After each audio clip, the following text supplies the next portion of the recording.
Today we are going to start the chapter 3, Transportation, the Circulatory. In this chapter we are going to know about why there is a need for the circulatory system, dissection of the heart of the goat, structure of the heart, blood vessels and the circulation, cardiac cycle, single and the double circulation, lymphatic system. In lower organisms like amoeba, a single cell organisms, for example amoeba, the food can be transported by a process called as a diffusion. The food is transported by the diffusion and it takes a very less time because it is made up of only single cell. Whereas when we are talking about multicellular organisms like a human being, we contain the millions and the trillions of the cells. In this process, for example, we contain the millions and the trillions of the cells. These cells, by the process of the diffusion, if the food want to transport them, it will take years together. So to avoid the delay of the transportation, we need a specialized system to transport the food and the oxygen. And that specialized system is developed in us and we call that as a circulatory system. We call this as a circulatory system. See about the internal structure of the heart. When we see the internal structure of the heart, it contains the 4 compartments. The upper 2 compartments we call it as a auricles and the lower 2 compartments we call it as a ventricles. And these auricles and the ventricles are separated by a septa which we call as a interauricular septa. In between the 2 auricles, whatever the septa at the wall is present, we called it as an interauricular septa. And in between these 2 ventricles, whatever the wall is present, we called it as an interventricular septa. And in between auricle and the ventricle, whatever the septa is there which is dividing the auricle and the ventricle, we call this as a interauricular ventricular septa. Now let us see about this thing. So in the structure of the heart, we are seeing the 4 compartments. This is the right side and this is the left side. When we are talking about the right side of the heart contains the impure blood, whereas the left side contains the pure blood, means oxygenated blood. So in between this auricle and ventricle there is a small opening which is guarded by one of the valve which we called it as a tricuspid valve. In between the right auricle and the right ventricle we have a small valve which we called it as a tricuspid valve, whereas in between the left auricle and the left ventricle we have the one more valve which we called it as a mitral valve or the bicuspid valve. And so these are the 2 valves which are dividing, which are separating the next 2 valves. These, whatever the right ventricle is there, it is opening into the pulmonary aorta which is supplying the blood to the 2 lungs which are beside the heart for the purification. So this is guarded by a valve which we called it as a, so that one we called it as a pulmonic valve or the pulmonary valve. Next one, this left auricle is opening into a systemic aorta which is guarded by a valve which we called it as a aortic valve or the systemic valve. Now let us see how the blood is coming into the heart.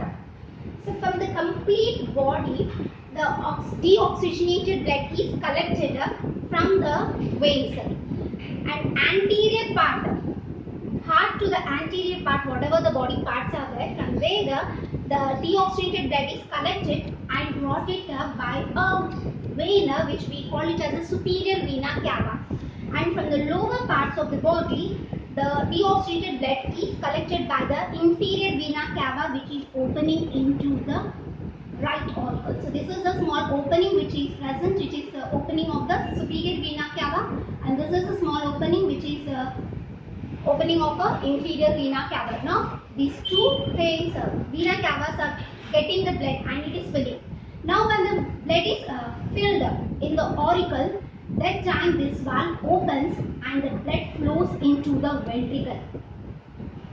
And when the ventricles is completely filled up, it enters into the pulmonary aorta, the pulmonary artery, and this valve opens and the blood enters into the pulmonary aorta.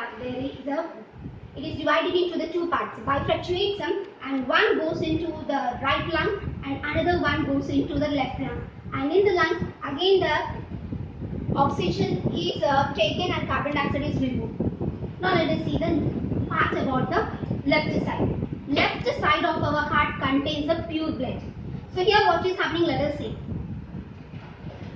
From the two lungs, whatever here we can able to see that vein, that is nothing but our pulmonary vein.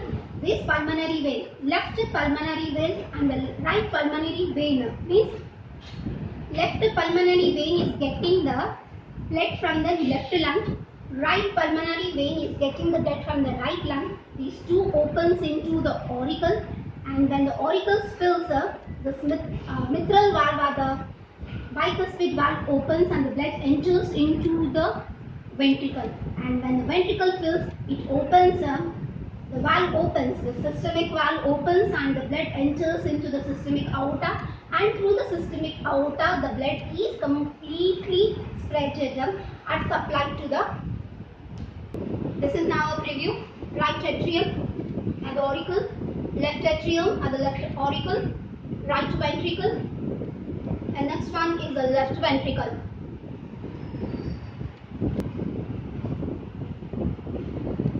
This is what the tricuspid valve, and this is a mitral valve. 4 types of the valves are present in a heart, and the third one is the aortic valve, and next one is a pulmonic valve. Now let us see how the blood is pumped into the heart. See, simultaneous the blood is entering into the, from the auricles to ventricles, ventricles to the, again to the pulmonary aorta. Again from the left auricles to the ventricle and again systemic valve. This time whatever the pumping is there, that time the valves are opening and closing. Now let us see. From the lungs, the blood is entering into the auricle. When it is entering, the valve opens and the blood enters into the ventricle, from the auricle to the ventricle. When the ventricle is filled up, left ventricle is filled up, it opens into our systemic,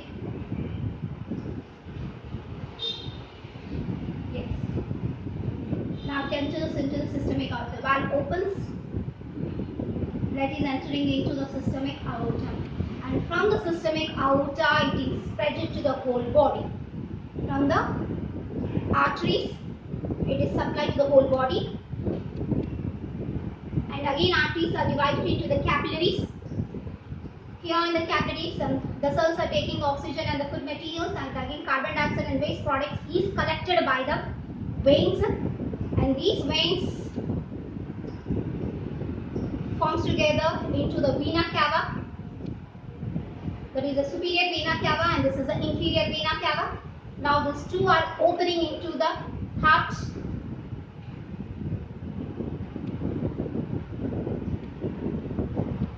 Now superior vena cava, inferior vena cava is getting the blood to the right atrium. From the right atrium it is entering the left ventricle. The valve is opened and the blood is entered. And from here it is entering into the pulmonary artery. So pulmonary artery is reaching to the lungs, and here in the lungs, this is nothing but in the lungs, exchange of the gases takes place in the lungs, which we have studied in our second chapter, how the blood is exchanging the oxygen and the carbon dioxide.